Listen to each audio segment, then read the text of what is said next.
1950-yillarning o'rtalarida Vatikan ichida hech kim bilmagan maxfiy laboratoriyada bir ruhoniy o'tmishni ko'rishga urindi. Bu inson Pellegrino Ernetti edi. U o'zini vaqtning o'zidan o'tgan tasvirlarni eshitish va ko'rish imkoniga ega qurilmani yaratganini da'vo qildi. Bu moslamani xronovizor deb atadi. Ernetti aytishicha, bu qurilma elektromagnit to'lqinlarning o'tmishda qolgan izlarini qayta aks ettira olardi. Ammo bu g'oya nafaqat Vatikan, balki butun dunyo uchun haqiqat bilan afsonaning chegarasini yo'qotdi. Ernetti loyihasini yolg'iz bajarmaganini aytgan. Unga ko'ra, Vatikanning o'zi ham bu tajribalarda qatnashgan. Ba'zilari esa dunyo miqyosida tan olingan fiziklar edi. Laboratoriya Rim ostidagi eski inshootlarda joylashgan bo'lib, u yerda radio to'lqinlar, infraqizil nurlar va kvant rezonanslar o'rganilgan. Maqsad vaqt qatlamlarida qolgan ovoz va tasvirlarni ushlash edi. Ernetti bu usulni kosmik tebranishlarni tutish deb atagan. Ammo u buni qanday amalga oshirgani haqida hech kim aniq ma'lumot topa olmadi. Ernetti iddio qilgancha, xronovizor orqali ular qadimgi Rimdagi siyosiy nutqlarni, tarixiy tomoshalarni va hatto o'tmish shaxslarning yuzini ko'ra olishgan. Ularning ichida eng mashhuri Kereroning yo'qolgan nutqlaridan biri edi. Ammo bu imkonsiz tuyulgan tajriba haqida biror ilmiy hujjat yo'q.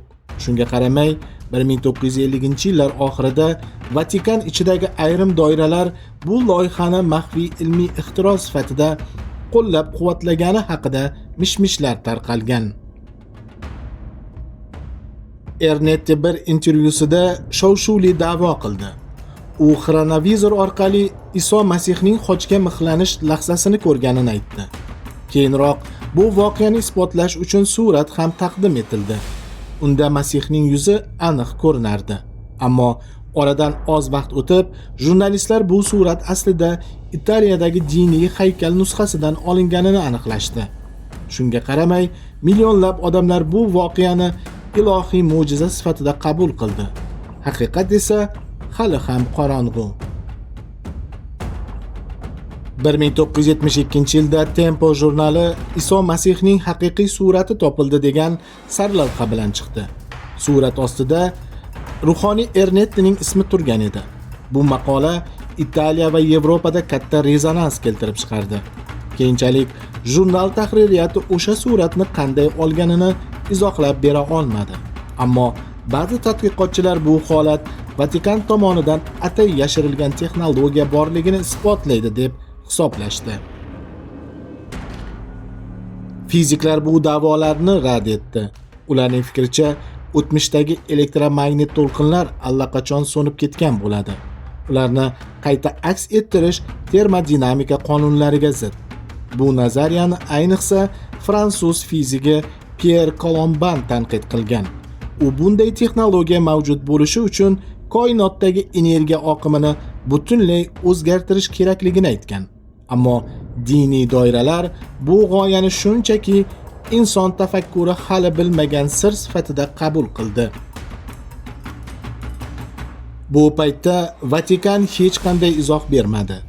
Xabarlar tarqalgach, Ernetti intervyu berishni to'xtatdi va loyihaning barcha yozuvlarini yo'qotganini aytdi. Ayrim manbalarga ko'ra, u Vatikan rahbariyatining buyrug'i bilan sukut saqlashga majbur bo'lgan. Bu sirli sukut xronovizorni afsonaga aylantirdi. Chunki jimlikning o'zi eng katta jumboqqa aylandi. Ernetti xronovizorning tuzilishini kosmik tebranishlarni qayd etuvchi rezonans moslamasi deb ta'riflagan. Unga ko'ra, o'tgan voqealar havoda, xuddi magnit yozuvi kabi to'lqin shaklida saqlanib qoladi. Qurilma bu to'lqinlarni tahlil qilib, ularni tasvir va ovozga aylantirgan. Ammo bu mexanizmning chizmasi yoki namunasi hech qachon topilmadi. Olimlar bunday jarayon uchun zarur energiya miqdori yer yadrosining butun quvvatidan ham ortiq bo'lishi kerakligini ta'kidlaydi. Pellegrino Ernetti aslida musiqashunos va ruhoniy edi. U Rim konservatoriyasida barokka davri musiqasini o'rgangan. Keyinroq ekzorsizm, ruhoniy tozalash marosimlari bilan shug'ullangan. Shunga qaramay, u fizika, akustika va energiya tebranishlariga ham qiziqqan. Shu ilmiy diniy yo'nalish unga vaqt rezonansi haqidagi g'oyani keltirgan. Ammo uning zamondoshlari orasida bu g'oya ishonchsizlik bilan kutib olindi. Ernetti bu loyihada yagona emasligini aytgan. Uning so'zlariga ko'ra, tajribada 12 olim, jumladan mashhur fizik Enrico Fermi va urush davrida texnologiyalarni o'rganib kelgan Veneri ismli muhandis ham qatnashgan. Rasmiy manbalarda bu ismlar tasdiqlanmagan, lekin ularning ilmiy yo'nalishlari Ernetti g'oyasiga yaqin bo'lgan. Shuning uchun xronavizor faqat diniy emas, balki ilmiy tajriba bo'lgan bo'lishi mumkin. Ernetti davosiga ko'ra, xronavizor yordamida ular qadimiy rimliklarning teatr asarlarini eshitishgan. U Tiest tragediyasining butun matnini yozib olganini bildirgan. Bu asar yo'qolgan deb hisoblanardi. Hayratlanarlisi, keyinroq topilgan ba'zi parchalar Ernetti aytgan variantga o'xshash edi. Bu fakt uning hikoyasiga ishonch uyg'otgan, ammo hali hech kim o'sha yozuvlarni ko'rmagan. Ko'p yillar o'tib, ayrim tadqiqotchilar Vatikan arxivlarida 1953 xronavizor nomli papkalar mavjudligini iddao qilishdi. Ruxsat so'rovlariga Vatikan javob bermagan. 1990-yillarda jurnalistlar bu mavzuni yana ko'targanida ruhoniylar bunday hujjat yo'q deb bildirishdi. Ammo tarixiy arxivlar tuzilishiga ko'ra, maxfiy darajadagi hujjatlar 100 yildan oldin ham e'lon qilinmasligi mumkin. 1970-yillar oxirida Italiyadagi La Dominica del Corriere jurnali xronavizor haqida yana maqola chop etdi. Unda guvohlar bu qurilmani ko'rganini aytishdi, lekin hech bir isbot taqdim etilmadi. Internet davrida esa bu afsona yangi hayot oldi. Turli forumlarda vaqt mashinalari haqida bahslar kuchaydi. Xronavizor shu tariqa zamonaviy afsonaning ramziga aylandi. 1994-yilda Pellegrino Ernetti vafot etdi. Uning o'limidan oldin yozgan maktubi Vatikan tomonidan o'tkazilgan taftishda yo'qolgan. Guvohlarga ko'ra, u hayotining so'ngida hamma narsa haqiqat edi degan so'zlarni aytgan. O'sha kundan boshlab xronavizor nafaqat afsona, balki yo'qolgan ilmiy yodgorlik sifatida tilga olinmoqda. 2000-yillarda ba'zi olimlar xronavizor haqidagi da'volarni fizik asosda qayta tahlil qilishdi. Ularning fikricha, bu g'oya kvant axborot nazariyasining dastlabki talqinlariga o'xshab ketadi. Chunki kvant darajasida axborot yo'qolmaydi, faqat holatini o'zgartiradi. Shunday ekan, agar o'tmishdagi nurlanish izlari to'liq qayd etilgan bo'lsa, nazariy jihatdan ularni qayta tiklash mumkin. Biroq hozircha bunday texnologiya tajribada tasdiqlanmagan. Xronavizor hodisasi atrofida ikki qarama-qarshi dunyo to'qnashdi. Ilm-fan uni afsona, din esa mo'jiza deb biladi. Ba'zi ruhoniylar vaqt pardasining ochilishi insoniyat uchun sinov bo'lganini aytishgan. Ammo fiziklar uchun bu shunchaki metafora edi. Vaqtni kuzatish, uni o'zgartirish emas. Shu sabab Ernetti hikoyasi hali ham e'tiqod bilan mantiq o'rtasida turgan jumboqqa o'xshaydi. 2002-yilda Vatikan matbuot kotibi bu mavzuga qisqacha javob bergan. Bunday qurilma hech qachon mavjud bo'lmagan.